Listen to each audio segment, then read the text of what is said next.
સુખદેવજી કહે કે હે પરીક્ષિત, નંદ બાબા હજી ગોકુળ પહોંચે ન પહોંચે એ પહેલા તો કંસે મોકલાવેલી કન્યાની માસી ગોકુળની અંદર આવી ગઈ હો. કંસે ન પ્રહિતા ઘોરા પુતના બાલ ઘાતિની શિશોંચાર નિઘ્નંતી પુરગ્રામ વ્રજાદિષુ. કંસે મોકલેલી અતિ ક્રૂર નિર્દય એવી પૂતના નામની રાક્ષસી વ્રજ આદિ ગામોની અંદર બાળકોને મારતી મારતી ગોકુળની અંદર આવી છે. અને આ પૂતનાનું કામ શું હતું? જેવી રીતે નાનું બાળક છે એ મા પાસે જ હોય, એટલે આ પૂતના રાક્ષસી છે, છતાં પણ એને એક સુંદર સ્ત્રીનું રૂપ ધારણ કર્યું છે. કારણ કે એક સ્ત્રી પાસે બીજી સ્ત્રી છે એ સહેલાઈથી જઈ શકે. પરીક્ષિતને સુખદેવજી કહે છે કે હે રાજન, પૂતનાનું એવું તો રૂપ હતું કે જાણે આમ જોયા જ કરીએ હો. એવું અત્યદ્ભુત રૂપ પૂતનાનું હતું, જાણે કે સ્વર્ગમાંથી કોઈક અપ્સરા જ ઉતરી આવી હોય ને આવું રૂપ, અથવા તો કોઈક દેવી એના જેવું રૂપ આ પૂતનાએ ધારણ કરેલું હતું. એવું લાગે કે લક્ષ્મીજી જાણે આવ્યા હોય ને આવું રૂપ ધારણ કરી અને આ પૂતના છે એ ગોકુળની અંદર આવી છે. પણ હે રાજન, કોઈને ખબર નથી કે આ રાક્ષસી છે. અને આ પૂતના એને ખબર પડે કે આ ઘરની અંદર બાળકનો જન્મ થયો છે, એટલે વધાઈ આપવાના બાને પૂતના ત્યાં જાય અને બાળકને ખોળામાં લે અને પોતાના સ્તન ઉપર ઝેર ચોપડીને આવેલી હતી, એટલે બાળકના મોઢામાં સ્તન આપે અને બાળકનું થોડી જ વારની અંદર મૃત્યુ થઈ જાય. આવી રીતે બાળકોને મારતી મારતી પૂતના ગોકુળની અંદર આવી છે. જ્યાં ગોકુળની અંદર આવી અને ત્યાં તો ગોકુળના વૃદ્ધ લોકો હતા, એ બધા વાતો કરતા હતા કે નંદનો કનૈયો તો બહુ રૂપાળો હો. આમ જરા કાળો છે પણ બહુ કામણગારો છે હો. આમ જોતા જ રહીએ એવું એનું રૂપ છે. ત્યાં તો યમુના કાંઠે ગોપીઓ હતી ને એ પાણી ભરવા માટે આવેલી. એ ગોપીઓ પણ બોલવા લાગી કે જલ્દી પાણી ભરી અને આપણે યશોદાના લાલને રમાડવા માટે જઈએ. હા, એનું મુખડું જોયા વિના તો આપણે ચેન પડતું જ નથી. આમ ગોપીઓ બધી વાતો કરતી હતી. થોડીક પૂતના આગળ ચાલી, ત્યાં તો ગામના બાળકો હતા ને એ પણ વાતો કરતા હતા કે આપણે રાજાને ત્યાં પુત્રનો જન્મ થયો છે, એ કનૈયો જલ્દી મોટો થાશે એટલે આપણે એની સાથે ગાયો ચરાવવા માટે જાશું, એની સાથે રમશું, જમશું, આનંદ કિલોલ કરશું. જ્યાં આવી વાતો થતી હતી, પૂતનાને થયું કે આ કનૈયા નામનો બાળક કોઈક વિશેષ બાળક લાગે છે. બધી જગ્યાએ એની જ વાતો થાય છે. આખું એ ગામ આ પૂતના કનૈયાના જ વખાણ કરે છે. માટે હું ત્યાં જઈ અને પેલી જ એ કનૈયા ઉપર મારું આક્રમણ કરું. અને તરત પૂતના આવી હો. જ્યાં પૂતનાએ નંદાલયની અંદર પ્રવેશ કર્યો અને બોલી, અરે ઓ નંદરાની, બધાઈ હો બધાઈ. યશોદાજી તો પૂતનાનું રૂપ જોતા જ રહી ગયા. અને ઓલી પૂतना बोली कि मैंने तो ऐसा सुना है कि तेरे घर में बुढ़ापे में लालो भयो है के सो मैं तो बावरी बनकर तेरे लाला के दर्शन के लिए दौड़ी आई. यशोदाजी आम जोवा ज मंडी गया, आंखों फाड़ीने. यशोदाने मनमा विचार थयो आ बाईने क्यांय जोई नथी हो, पण हसे हवे कोईक हसे एम. એટલે જ્યાં યશોદાજી પૂતનાને જોતા હતા ને એટલું બધું રૂપ હતું, એટલે યશોદાજીને મનમાં વિચાર થયો કે આને ક્યાંય પહેલા તો જોઈ નથી, પણ ક્યાંય દૂર દૂરની સંબંધી હોય એવું હશે કે, નહીતર તો આને હું ઓળખતી પણ નથી. હશે જી હોય તે દૂરની હોય કે નજીકની હોય. જ્યારથી મારા ઘરે લાલાનો જન્મ થયો છે ત્યારથી આવી તો કેટલી સ્ત્રીઓ આવે જ છે, તો આ એ કોઈક આપણી સંબંધની હશે, પણ છેટા સંબંધની હશે. 2-5 પેઢી સુધીની ખબર હોય, 14 પેઢી પછી ખબર ન હોય ને. આ કોઈક હશે કે આમ મનમાં વિચાર કરી અને યશોદાજી કીધું કે આઈએ આઈએ કે એટલે પૂતના કહે છે કે મેરે કે તો તેરા લાલ કા દર્શન કરવા દે કે મેં તેરા લાલા દેખને કે લીએ आई हूं કે. એટલે યશોદાજી કહે છે જાઓ બેની, આ બાળ લાલ છે ની પારણાની અંદર પોઢાડેલા છે, તમે ત્યાં જઈ અને એની સાથે એના દર્શન કરી અને એને તમે રમાડો. અને પૂતના ભગવાન પાસે આવી, ભગવાન પારણિયાની અંદર પોઢાડેલા હતા. ભગવાન પારણામાં પોઢેલા હતા અને જ્યાં પૂતનાએ ભગવાનને તેડી અને પોતાના ખોળામાં લીધા, ભગવાનની નીંદર ઉડી, ભગવાનને જરાક આંખ ખોલી પણ તરત ભગવાને પાછી આંખ બંધ કરી નાખ્યો. ભગવાનને આંખ બંધ કરી એના ઉપર તો કેટલાય પંડિતોએ ઘણા બધા અર્થો કર્યા છે.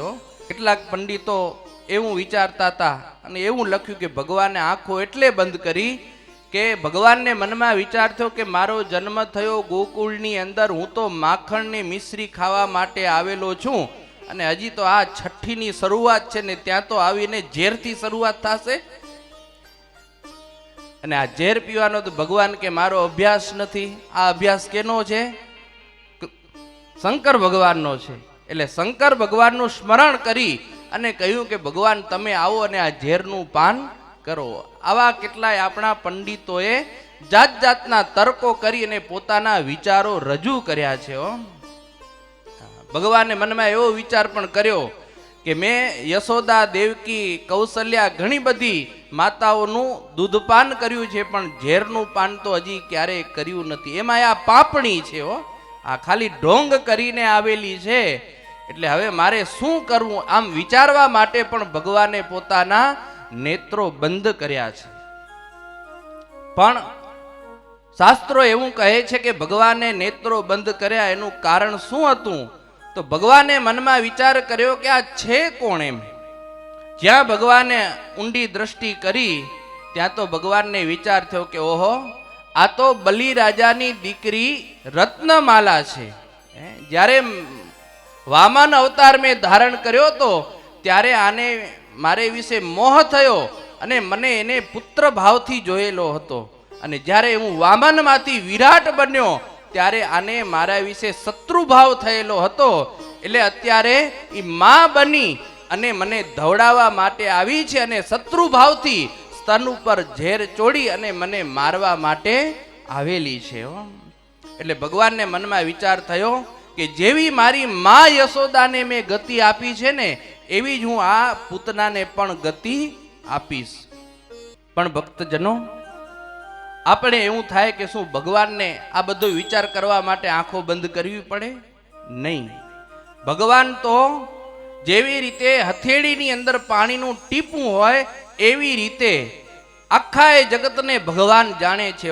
સર્વદા સર્વથા એક સાથે પ્રત્યક્ષપણે ભગવાન બધું જાણે છે ને જોઈ શકે છે. આ તો કેવળ ને કેવળ વિદ્વાનોએ પોતાનો ભાવ પ્રગટ કર્યો છે. બાકી ભગવાનને એવું કાંઈ હોતું નથી. તો ભગવાન છે તનકી જાણે મનકી જાણે, જાણે ચિતકી ચોરી. એ તો બધું જાણે. એને કોઈ આંખ બંધ કરવાની જરૂર હોય ને એ આંખ બંધ કરે અને જાણી શકે એવું પણ હોય નહીં. આ તો ભગવાન છે. પણ આ તો વિદ્વાનોએ, પંડિતોએ પોતાનો એવો ભાવ અને પ્રેમ અહીં રજૂ કર્યો છે. સુખદેવજી મહારાજ કહે કે હે પરીક્ષિત, જેવી રીતે મૂર્ખ માણસ દોરડી સમજીને સૂતેલા સર્પને લઈ લે એવી જ રીતે પૂતનાએ પોતાના કાળરૂપ ભગવાનને પોતાના ખોળામાં લીધા. આજુબાજુ જોવા લાગી કોઈ મને જોતું તો નથી ને, અને તરત જ પોતાનું સ્તન કાઢી અને ભગવાનને સ્તનનું પાન કરાવવા લાગી છે. સુખદેવજી કહે છે કે હે રાજન, જ્યાં સ્તનનું પાન કરાવવા લાગી એટલે ભગવાન કહે છે કે તારા સ્તનની અંદર દૂધ નથી આવતું. પૂતના કે દૂધ તો નથી મારા સ્તનની અંદર. અને દૂધ હોય ક્યાંથી? દૂધ ક્યારે આવે?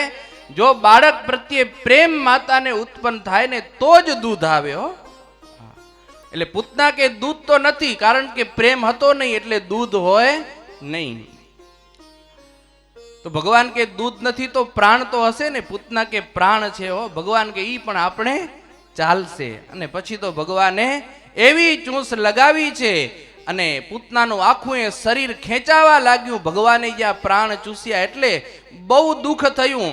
અને એટલું બધું દુઃખ પૂતનાને થયું, એ દુઃખ પૂતના સહન ન કરી શકી અને મુખથી ઊંચે સાજે બોલવા લાગી. સા મુંચ મુંચાલ મિતિ પ્રભાષિણી નિષ્પીડ્ય માના ખીલે જીવ વર્મણી. હો એ મૂકી દે મામુંચ મને મૂકી જ દે, તું મૂકી જ દે. આમ પૂતના બોલવા લાગી. ભગવાન કહે છે કે માસી, હું તો સાવ નાનકડો છું, હજી તો મારી માએ બધુંય શીખવાડ્યું નથી. કેવળ ને કેવળ મારી માએ હજી પકડતા શીખવાડ્યું છે, બાકી મૂકતા શીખવાડ્યું નથી. અને આમે ભગવાન કે મારો અનાદિનો સ્વભાવ છે હો. હા, હું જેને પકડું ને એને મૂકતો નથી. આમ તો જલ્દી પકડતો જ નથી, પણ એક વખત જેને પકડું ને એને હું ક્યારેય મૂકું નહીં. અને ભગવાન સ્તનનું પાન કરતા પૂતનાના પ્રાણને ચૂસવા લાગ્યા છે. અતિ દુઃખ થયું એટલે પોતાનું માયાવી રૂપનું અંબાર એવું સ્વરૂપ હતું ને એ છૂટી ગયું અને મૂળ સ્વરૂપની અંદર આવી ગઈ હો. અને આંખો ફાટી ગઈ. શરીરની અંદર પૂતનાને પરસેવો વળવા લાગ્યો. હાથ અને પગ પછાડતી ભયંકર અવાજની સાથે પૃથ્વી પરના પર્વતોને ડોલાવી, ગુફાઓને ગજાવી, 10 દિશાની અંદર ભયંકર પડઘાવો થયા લાગ્યા અને પૂતના પૃથ્વી ઉપર પડી છે. પડતાની સાથે જ પૂતનાના પ્રાણ ઉડી ગયા. સુખદેવજી કહે છે કે હે રાજન, 6 ગાઉની અંદર પૂતના લાંબી થઈને પડ્યો અને કેટલાય વૃક્ષો હતા ને એ બધાય ધરાયસી થયેલા છે. આટલું મોટું શરીર પૂતનાનું મરી પછી થયેલું છે.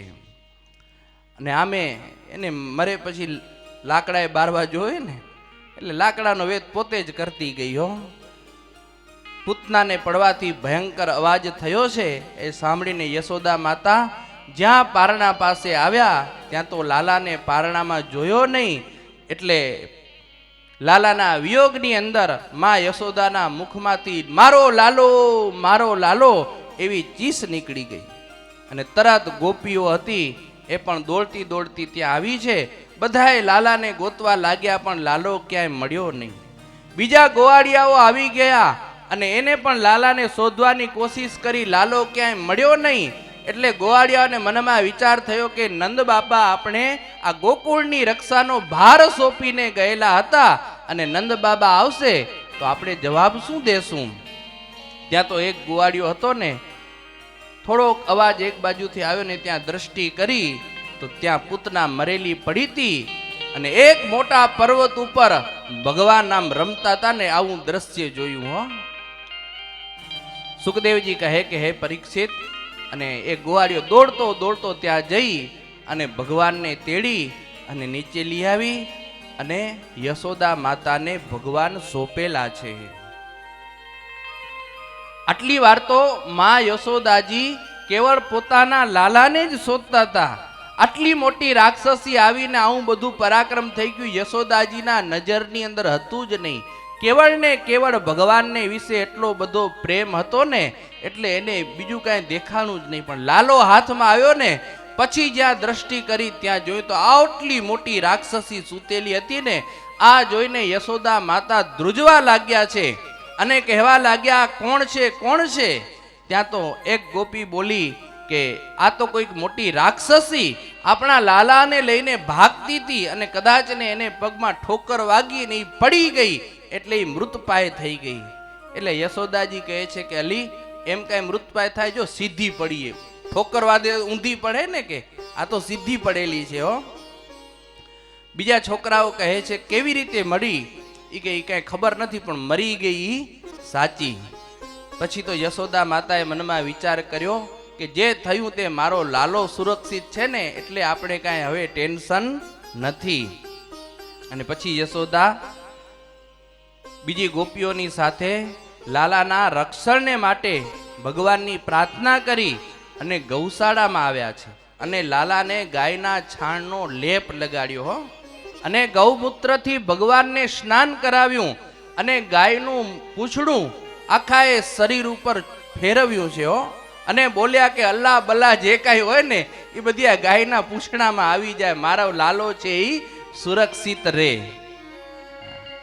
જો ભક્તો, ભાગવત શાસ્ત્ર એવું બોલે છે કે કદાચ ને તમારા છોકરા ઉપર પણ કંઈક એવું સંકટ આવી જાય તો જેવી રીતે યશોદા મૈયાએ પંચગવ્યથી ભગવાનને સ્નાન કરાવી અને પોતાના લાલાની રક્ષા કરી હતી, એવી જ રીતે કંઈક પણ નાનકડું છોકરું હોય ને બીમાર પડી જાય ને એવું કંઈક લાગે તો એને પણ ગાયના છાણનું લેપન કરજો, ગૌમૂત્રથી સ્નાન કરાવજો.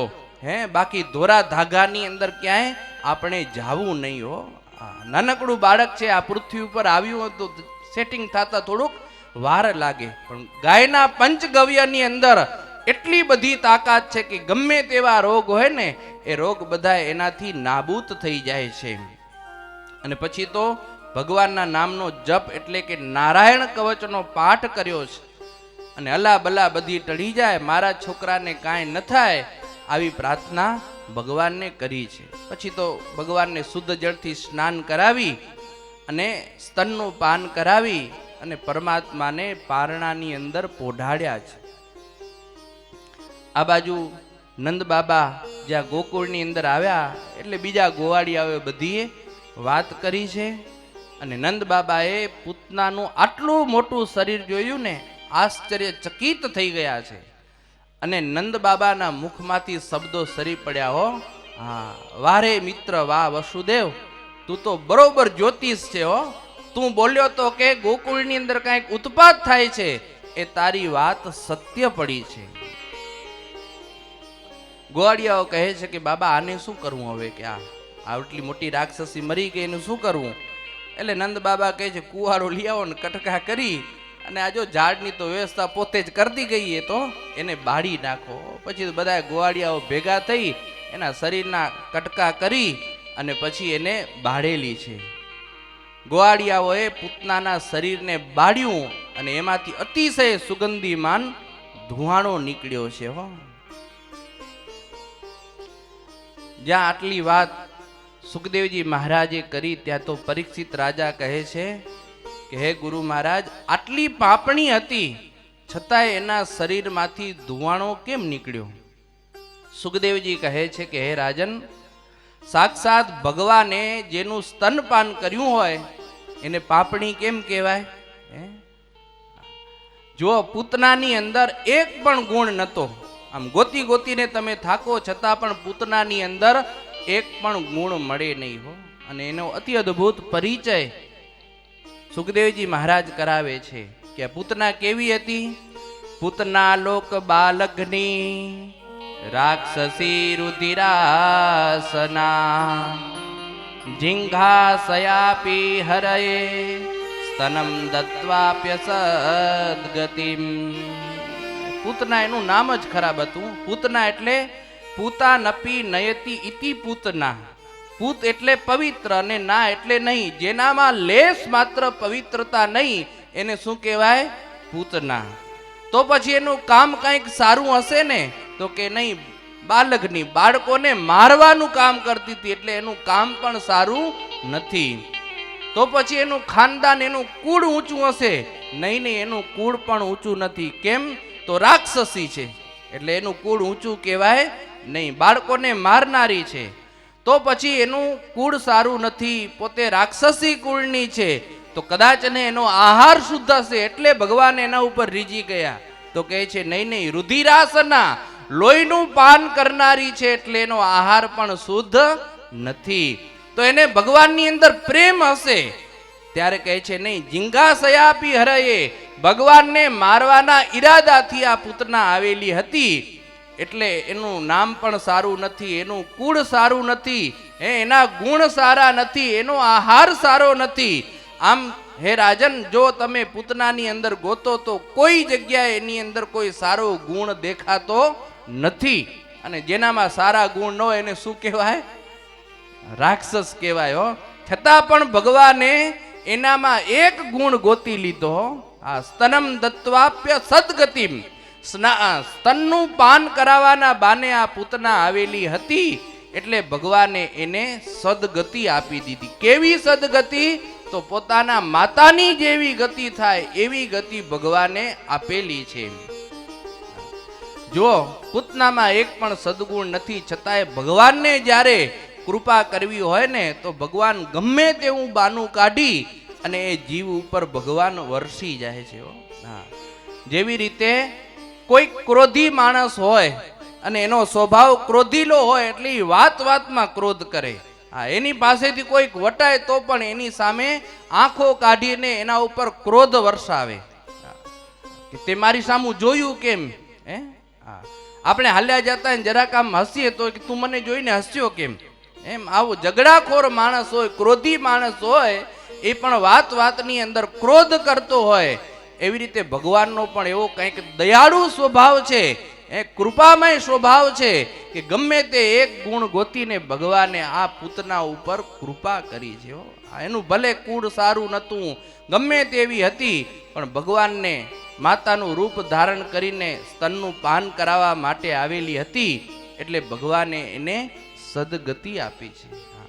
અહો બકીયમ સ્તનકાલકૂટમ ઝિંઘાસયા યદપ્ય સાધ્વી લેભે ગતિમ ધાત્ર્યુતિતામ તતોન્યમ કં વા દયાલું શરણં વ્રજે. સુખદેવજી કહે છે કે રાજન, આશ્ચર્યની વાત કેવી કહેવાય. અહો બકીયમ, હે બકાસુરની બહેન આ પૂતના હડાળ ઝેર લગાવીને ભગવાનને મારી નાખવાના ઈરાદાથી આવેલી હતી, છતાં પણ ભગવાનને સ્તનનું પાન કરાયું. પણ ખરેખર ભગવાનની કોઈ કૃપાનો પાર જ નથી. એના બધાય પાપ ઉપર ભગવાને પડદો લગાવી દીધો અને માતા યશોદા જેવી દિવ્ય ગતિ આપી. હો કમવા દયાલુમ શરણમ વ્રજેમ. આવા ભગવાન શ્રી કૃષ્ણ વિના બીજો દયાળુ કોણ હોય કે, કોઈ ન હોય. અને આવા ભગવાન દયાળુ એનું જે શરણું ન લે ને એને તો મૂર્ખની ઉપમા આપેલો છે. કે આવા ભગવાન દયાળુ જીવના ગુના સામું જ ભગવાને કાંઈ જોયું જ નથી.